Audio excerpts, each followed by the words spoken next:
Hey, Clinton, you were part of the 6-2 team with Jim Zorn, right? That ended up going 8-8. Right. Do you feel like this team's different, being danger of a similar late season collapse?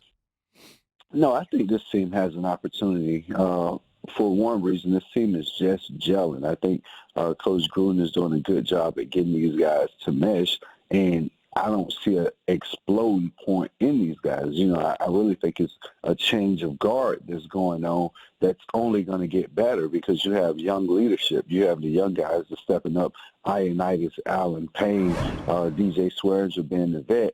And those guys are the ones that you're following. And when you look at the engine that these guys play with, it's hard to implode or explode inside because you have young guys with a veteran that's leading everyone else. And then when you look on the offensive side of the ball, you got AP, and everyone has kind of accepted, hey, we go as AP go until Alex Smith becomes until Alex Smith in the passing game catches up. Right now, Alex is doing a great job not turning the ball over, and people refuse to look at that because they're so stuck on numbers. So when you look at Alex not turning the ball over, Tress Way kicking the ball, flipping the field, and the special teams performing, making the tackles, getting downfield to set the offense back or to put the defense in a good position, you got to go 70, 80 yards against a pretty good defense that's not giving up any running yards. Now, Clinton, let's go back to that year, 2008. What happened?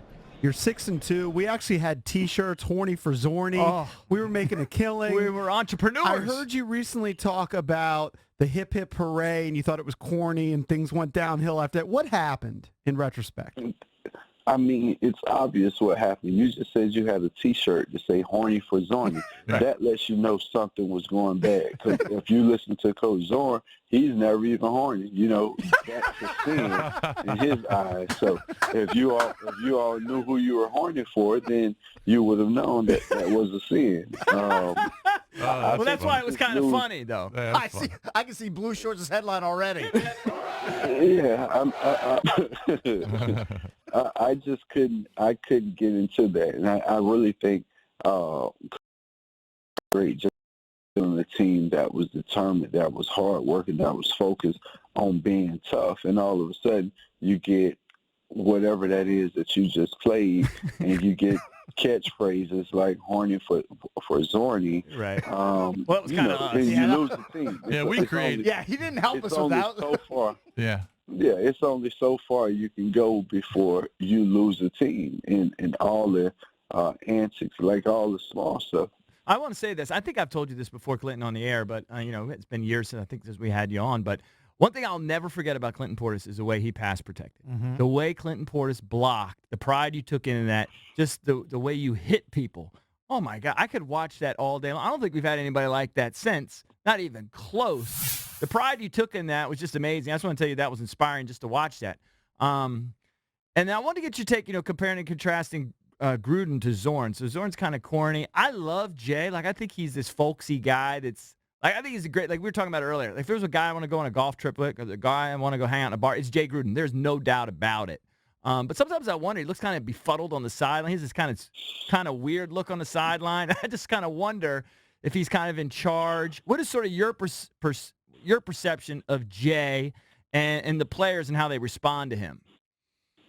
Well, I don't think you compare Jay. I don't think you can compare Jay and Jim. Mm-hmm. I'm not even sure if it's okay to go. It's not okay to go to a bar as a grown-up. You shouldn't be doing that. You probably have to go to church and drink holy water with Jim.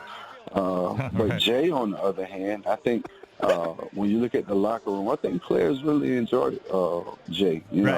I've never really hung out with Jay to say, "Oh man, this guy's so cool," but then hanging with his kids, it's totally different. They all seem grounded. Seems to be a good time.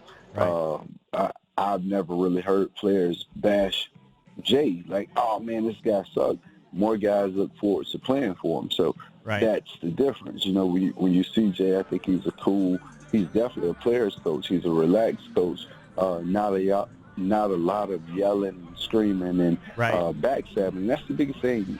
In coaching, you always want to know where you stand. You don't want people going behind your back, whispering about you, and then saying one thing in your face. And that was the biggest disconnect, because I could have a conversation with Jim, and it was, oh man, this is great. And then I hear from someone else that Jim really don't want me in the game. And I'm like, he could have said that himself, or you could have told me.